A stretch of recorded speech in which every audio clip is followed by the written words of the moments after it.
And Dale Stern, congratulations on receiving your very first Emmy nomination for directing Veep.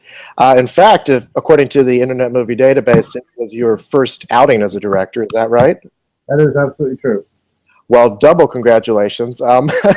So first off, how did it feel getting the news you'd been nominated?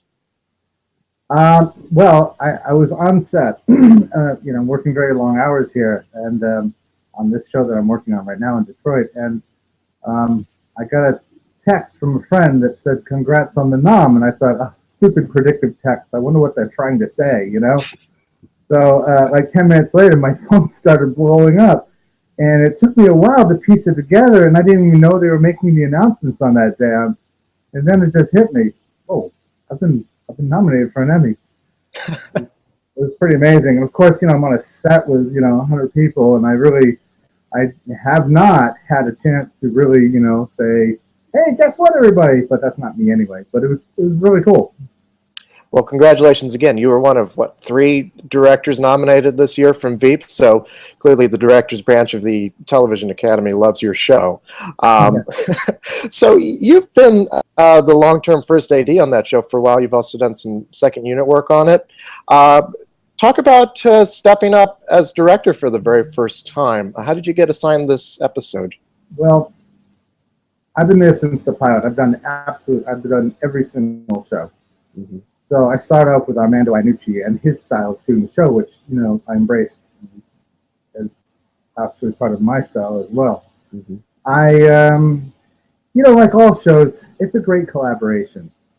There are multiple hands stirring the pot, and I'm a much more creative AD than I am a schedule AD. So all my years on Curb Your Enthusiasm or Bored and Bruto, I was a collaborator with the creative as well. So they were going to give me my own episode a couple years ago, but they didn't feel comfortable replacing me as an AD. So, You're just too good, yeah. and I don't know about that. But well, I know the show, I know the inner workings, I know everyone, I know how it works. So Right. they didn't want to disrupt that flow. But then finally, I put my foot down and said, I got to have my own. And luckily, they gave me something pretty much outside of the box, which is me anyway. And so that's how I got the direct. And all that, right. And all that time as an AD, you're watching and learning and thinking, okay, taking a little bit from what that guy says and a little bit from what that guy, just like learning how to direct, essentially. My whole career, I worked with Burt Reynolds for years. He showed me the ropes in more of a dramatic style. And then, of course, with Curb, working with Larry Charles and Bored and Bruto, I got the opposite end of the spectrum. And so I'm somewhere in the middle. And when they told me I was going to work with Armando Iannucci, I couldn't believe it. I was like, this is fantastic. I love his particular style because it kind of meshes with mine. And, the rest is kind of history. Right. So let's talk about this episode, Mother. It's also the episode that Julia Louis-Dreyfus submitted for Emmy considerations, and it's nominated for writing, so top-notch episode. When you read the script, what was going through your mind? You're like, this is the first thing I'm going to direct. At first, the first time I read it, I thought, how am I going to make this funny? I had to read it a couple of times, and then I latched onto it, like an Alabama tick. It's so deliciously dark. You go into the dark reaches. We took such a departure from the rest of the episodes, and we went to the dark reaches of comedy, and it just was very, very appealing to me. So I was chomping at the bit to get into this thing and start doing. Mm-hmm. Well, one of the great things about Veep is the way that it does kind of toe that line. Her character is just this close to being totally unlikable, and yet you're always sympathizing with her in the end. So as a director, can you talk about, and obviously you've been there from the beginning, so maybe you can speak to this throughout the entire show, how do you toe that line of, the darkness and making it funny? Very carefully. We it's such a fun set.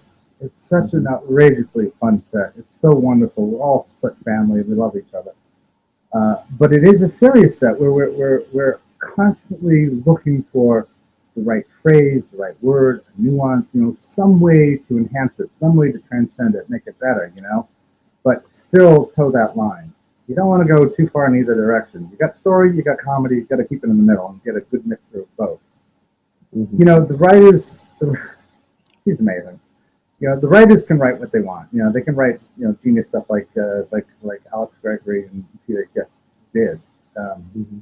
and so well. And a director can make suggestions and give his direction, but it's up to the performer to deliver what they're going to deliver. And what Julia delivers is something way beyond what is on the page and what you suggest. She takes something and just makes this, like this episode here. She gives a tour de force, jaw-dropping, rock-solid performance that just blows you away. Her performance transcends. She's amazing. So yeah, we all work. It's a great collaboration in making sure that we don't go too far in either direction. Right, right. Not just Julia, but I mean, you've got this great ensemble cast of Tony Hale and Anna Klumsky and Gary Cole and Matt Walsh, and Kevin Dunn. Kevin Yeah, Dunn, Simons, Sarah Sutherland, who knocked it out of the park this year. yeah, yeah. Bradshaw, Sarah really, really was amazing. In my episode, especially, I really fell in love with her stuff. She has this amazing ability to get into this place for this cry. It takes her a couple moments to get into it, but once she does, holy cow, her wail is it just kills you. I was like falling out of my chair as she was doing every time. That or crying, one of the other. So after 5 years of these guys working together, I mean, what is the energy like on set? I guess everyone has stopped trying to figure out how the other person works. So, what is it like directing this now? You're not directing those actors. You're actually dealing with the people. Kevin Dunn is Ben. Gary Cole is Ken. They are these people. It's unbelievable. Like in between takes, they're almost like those people. So my job as a director was, especially for this episode, I had to make sure there were no distractions. I had to pull out every distraction so they could focus 100% on performance. So what I did was I did something,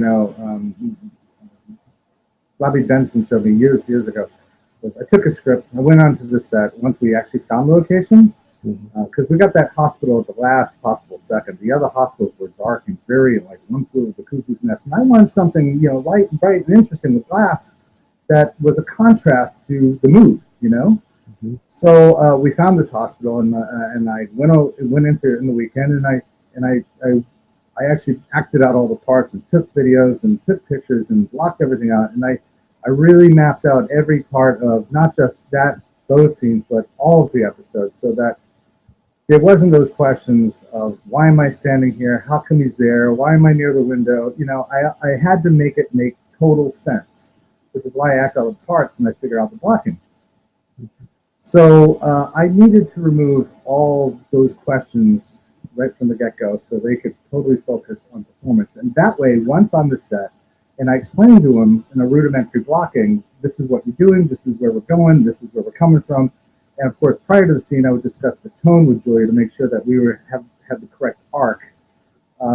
Then it was just very subtle suggestions of what they should do and how they should say it or whatever, and then let them go. And of course, in between takes, the great collaboration. You got the writers, you got our showrunner Dave Mandel, who's amazing. We got all the people who are throw into the pot, just like every other show. It's never one person, of course. I'm not the one that says she should have a gold pen with a brown top, or she should wear the red dress with the yellow. Everyone steps in, and the production designer does his magic, and the costume designer does hers, and the prop guy does theirs, and they all do the best possible job because they want to do a great job. And I just approve everything, and it all comes together beautifully. We have Right. wonderful, rock solid, seasoned professionals on our show. Absolutely. I mean, you guys are a well-oiled machine by now. what was it like in those early days, figuring out what the style of the show was going to be, and how has it developed over the years? The first couple of episodes, well, actually, it was in the first episode. For the first 3 days, I couldn't figure out how he was going to cut it together. Armando, Armando, he doesn't believe in floor marks. He kept it very, very, very organic. They can go where they want. The cameras will figure it out. And he knew what he wanted. He knew how to get in, knew how to get out, and he would say thank you. Whenever he said thank you, the scene was over. And I would go to him and say, well, don't you want to get the coverage of this? Nope. Well, don't you want to get? Nope. Thank you. And for days, I was thinking, how is he going to stitch this together? I couldn't understand it. And sure enough, once I got the dailies, I looked at it, and in my own head, I figured, oh, you can go from that and go from that and go from that. That's why. So yes, it took a couple weeks to realize that there was a method to the madness. So we were along that track for a couple of years, and then new people started. He brought in his friends, his buddies from England to direct, and they brought their own little style. But we always tried to keep it, especially me. I always tried to keep it in the same vein and in the way he conceived the show. Right, right. And then Dave Mandel came in. Dave Mandel came in this season, who has a slightly different comedic sensibility. He's a walking, talking super genius also, and he took our world and expanded it into a greater universe. We went really outside of the realm of what we normally do. Were you guys doing Curb at the same time? I know he's a veteran of that show. Were you guys there at the same time? Super bummer. Yeah, I was getting phone calls. We want you to do Curb, and so Veep was supposed to go until February, and then Curb was going to start in March. So I'm like, yes, I can do both. And then Larry got bored, and he says, I want to go now. So I had to flip a coin, and I got to stay with Veep. He gave me a shot. And that's a hard choice to make, but I mean, it's indicative. A tough choice to make, but it's the right choice. They gave me a shot, and how could I possibly leave them? It wouldn't be right. Right. So we're in the middle of an election right now, for anyone who hasn't noticed. And I remember being at the Emmys last year, and Julia's speech, she quoted Donald Trump and said, it's harder to satirize this stuff. It's getting harder every day to satirize this stuff. Do you guys find that as the election is becoming more and more absurd, that it's harder to satirize the political system? If only our writers could write the comedy that the real world is right now. Really, really outrageous. And yes, we end up shooting things, and then they kind of happen later. And so it's, who knows what's going to happen in the future once we start shooting. Mm-hmm. Well, it's kind of, it's, what's the word I'm looking for? Serendipitous or good timing that, we have a show about a woman president, or now ex-president, as we, spoiler alert, and a woman running for president right now. I mean, did that have any influence at all on the season, or were you guys like taking notes of things that Hillary Clinton says? Or oh yeah, they do scan the, Dave especially, he's into he reads all the political publications, and we do read all that and factor that in, and but we don't want to mirror what the real world is. We want to be our own thing. So I'm not exactly sure what goes on in the ivory tower there, how they actually make the decisions. like this next season, this upcoming season, who knows what she is? You know what she's not. Not White House. What is she? And they have some really fantastic, incredible ideas. Mm-hmm. I was stunned by that episode, actually. I mean, I remember watching it and thinking, did the show just end, or did I? So I know we're all certainly excited to see what happens next. It's a new beginning. It's a new beginning, but with the same people and the same type of comedy. It's very exciting. Mm-hmm. Are you going to direct any episodes next season, or? I am, and I've asked them to give me. I am going to direct an episode, and I asked them to give me another outside of the box type of episode. Yeah. That's how I got hired. Armando, I was working on Curb at the time, and I got a phone call from HBO saying, "Hey, Armando Iannucci's in town." I'm like, "Whoa, he wants to meet you because he likes, he did Borat and Bruno and Curb, and he likes all those things. He wants somebody that's a little bit outside the box." I said, "I'll go meet him." So they set up an appointment at the end of the day, and one of the PAs gave me hot cocoa, and I was drinking it, and I realized he made it with coffee. I don't drink caffeine. Give me caffeine, who knows what's going to come out of my mouth. So I drank like half of it, and then we finished up, and I went to go meet Armando, and I felt it coming on, man. My leg was twitching, my head was spinning, and I went in to meet him, and he comes in, hello, and he talks for 2 minutes about the show. And he goes, right, tell me about yourself. And I looked at him and verbatim I said, well, Armando, it's like this. I could roll the camera, sit back, and let you do everything, or you can go sleep in your trailer, and I'll shoot the show just the way you want it. We just looked at each other for 5 seconds. He goes, right. Thank you very much. Nice to meet you. And up he went. And I walked out the door writing to the producer, I'm so sorry I said that. And she wrote back, he loves you. You have to do the show. It was funny. And later on, it was like, I think it was the pilot. It was the pilot. And we were shooting something at the DAR in Washington. And the scene where like take 5 or something, it was like, eh. And he says, something's not working. Go fix that. I said, "Oh, what do you want me to do?" He goes, "Just go fix it." All right. So I went out there and I changed a little of the blocking, some timing, and I told the cameras, "This is going to happen now." And I came back and we shot it. He seemed to like it, and he started spending less time going to the set. He just sent me in. You were already directing when you were Wow. learning how. Yeah. Yeah. So, what were some other juicy little tidbits from the episode that you directed, or things that you learned from directing it? Wow, what I learned from directing, or juicy tidbits. Well, like I said, what was important to me, you can stop me if this doesn't make any sense, or if I'm just kidding. What was important to me is to remove all the distractions. That's what I learned, really, is to remove all those peripheral distractions of where am I going, what am I doing, why am I standing here? Because when you do like 7, 8, 9 scenes in a day, because we got our schedule. It's 10 pounds in a 5-pound bag. We got a lot of people in every scene. We got to feed a lot of mouths to feed. We just got to move, Mm-hmm. And so we can't spend a lot of time figuring things out, which we usually do, and most shows do this also. So I wanted to remove that 20 minutes of every scene just figuring out.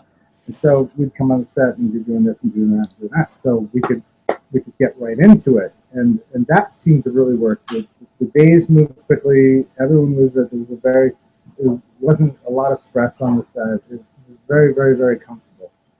And it allowed them to focus 100% on their performance, which they did. It was pretty amazing. I remember one scene I had a scene that I wanted to do. When I went to the hospital and mapped it out, there was one room I wanted to put the mobile oval 2 doors away from Mother so that there was an empty room in between, so that when she grabbed Kent, it wouldn't take place in the hallway. She could go into that room, shut the door, let the world go by, and you kind of like give the illusion of breaking the fourth wall without really doing it, which seemed exciting to me. So I pitched that to the leaders, and they didn't really like it. I'm like, nah, I don't see it. It should take place in the hallway. Okay. So I had a plan to do it in the hallway. So on the day when we're there, we rehearse the scene prior when she leaves the doctor. Gary slumps in the wheelchair and she sees Kent. She grabs him. And I said to her, listen, when we do this, can we just try something? Can you take Kent and go into this room and shut the door and have this chat? She goes, you want me to go in here? No, yeah, just give it a try. All right. So we rehearse it. She grabs Kent. She goes in the door. She shuts the door. They do the scene. We all cut, kind of rehearsal. She opens up and she's got that face like, I love this. So that all worked out. She is so wonderful. She's ruined it for every other actress that I work with in the future. She's just so great. But Selena is awful. She's an awful person. She's an awful politician. She's awful. And she's an awful mother, which was, we wanted to explore why she's such an awful mother. But she's so awful, yet you have such empathy for her. Mm-hmm. It's she just, I don't know who else could do what she does and make it so beautiful and so much fun. Absolutely. Well, congratulations again on your nomination, and thank you for taking the time to talk with me. It was a real pleasure. Thank you very much. You're Did welcome. anything make sense? Some of it. No, you were great for your first interview. So, I really appreciate it. Super nervous. Is there anything else you want me to say? That's pretty much it. if you had any spoilers for next season, I no. wish I did. I'm gonna get that script 2 days before I have to shoot it.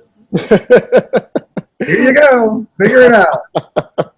Well, I certainly look forward to it, and I'm sure everyone else does. Thank you very So, much. you're welcome. Have a great day. You too. Bye bye. Thank you. Bye.